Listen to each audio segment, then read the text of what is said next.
गांधीनगर स्थित गुजरात सचिवालय में राम सिंह पड़ियार गुजरात सूचना विभाग में सहायक निदेशक के पद पर कार्यरत हैं। अपनी सरकारी जिम्मेदारियों के साथ साथ 33 वर्षीय राम सिंह नडियाद के SAG स्पोर्ट्स कॉम्प्लेक्स में अंतर्राष्ट्रीय पैरा एथलीट के रूप में प्रशिक्षण लेते हैं। कठिन परिस्थितियों को पीछे छोड़ते हुए उन्होंने अपनी मेहनत, लगन और अनुशासन के दम पर नई पहचान बनाई है। लॉन्ग जंप और हाई जंप में वो राष्ट्रीय और अंतर्राष्ट्रीय स्तर पर 23 से अधिक पदक जीत चुके हैं। इनमें 2023 एशियन पैरा गेम्स का कांस्य पदक और 2024 विश्व पैरा एथलेटिक्स प्रतियोगिता का रजत पदक शामिल है। सरकारी सेवा के साथ साथ वो खेलों में भी लगातार उत्कृष्ट प्रदर्शन कर रहे हैं। गुजरात सरकार अत्यारे घणो बधो सपोर्ट करे छे गुजरातना एथलेटने।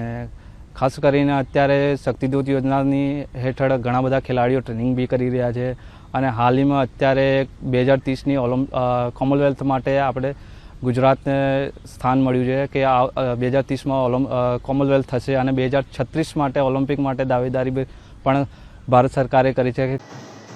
अधिकारियों का कहना है कि खेल अधसंरचना, खिलाड़ियों के विकास और पैरा स्पोर्ट्स को बढ़ावा देने के लिए गुजरात सरकार द्वारा किए जा रहे लगातार निवेश से राम सिंह जैसे खिलाड़ियों को अंतर्राष्ट्रीय स्तर पर बेहतर प्रदर्शन करने का अवसर मिल रहा है।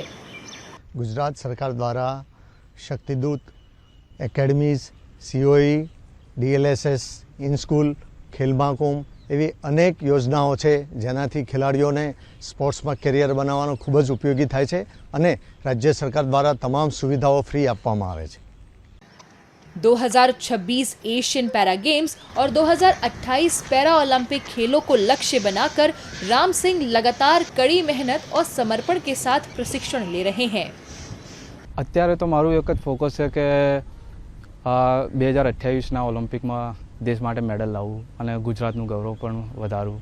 આવનારા સમયમાં છે કે ઘણો સારો ટ્રેનિંગ માટે સપોર્ટ બી મળી રહ્યો છે, તો 2028નો લોસ એન્જલિસ ઓલિમ્પિક બહુ સારો જશે એમ ઈચ્છું છું કે મને ટ્રેનિંગમાં કોઈ પણ જાતની અડચણ ના આવે અને હું મારા ગેમ પર ફોકસ કરી શકું। सरकारी अधिकारी की जिम्मेदारियों और एक अंतर्राष्ट्रीय पैरा एथलीट के सफर को साथ लेकर चल रहे राम सिंह का एक ही सपना है, पैरा ओलंपिक में पदक जीतकर गुजरात और देश का नाम रोशन करना।